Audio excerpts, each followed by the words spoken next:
asinayo into ekwazi ukusula inyongo noma ekwazi ukususa inyongo uma ngabe umuntu esechelwe ngayo. Ayikho into yokwazi ukugeza inyongo la umuntu eswecacele khona. Uma kuphuma ingane ekhaya isiyogana, isuke endlini ngenhla iphinde idlule emgogodleni wekhaya uyisibaya, ibikwe khona kushiwo kuthiwa isiyahamba ingane yakwabani. Isikhathi esiningi lapho ubone khona sekukhala khona udade losuke sehamba. Uma kusuke kuumuntu othandwe kakhulu ekhaya noma bese enhlizweni zabantu kakhulu nangendlela ebeyiphethe kahle ngayo mhlambe elalela imiyalelo yasekhaya, uyubona ekukhala ngisho ubaba wentombi kuze kushiwo kuthiwa unganje wabaganisa osibanibani nosibanibani. Kodwa manje wayesezokhala manje esekhala ingane yakhe, kanti ilapho ubone kodwa ngempela abantu abayifani futhi abalingane ekhaya.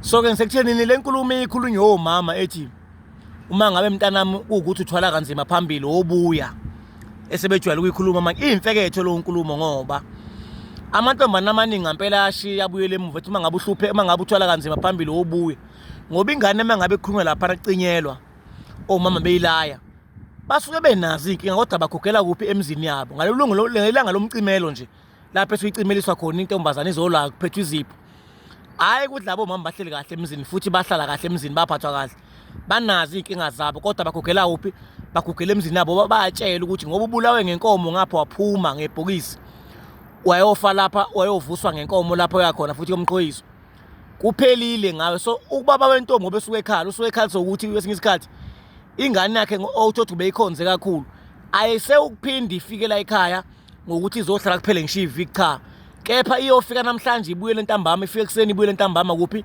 emzini wangu shabethwa kushoniwe. So kusuke sekusa ngokunye kukhala ngishabane wabo kokunye, ngoba bakhalisa ukuthi udadewethu ngoba esihamba ngempela sesimdelile ngempela, ngoba futhi bemncamise ngenkomo nje leyo kuthiwe yomncamo le khona ngisho elobolweni le nkomo engaki ezu11.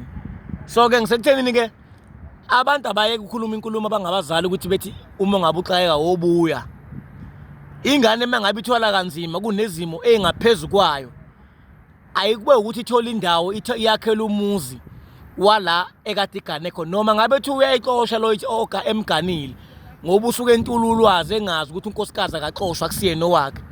Kufuneke uma ebuya yena athola indawo akhakhela ingane zakhe ukuze kusasa kungabi nenkinga yokulokelwa kawu10 umuntu eyedwa bese kuba ukuthi ucabanga ukuthi khona indoda ukuthi unonkosikazi lapho lutho usungenayo. Ngiyabonga ethu.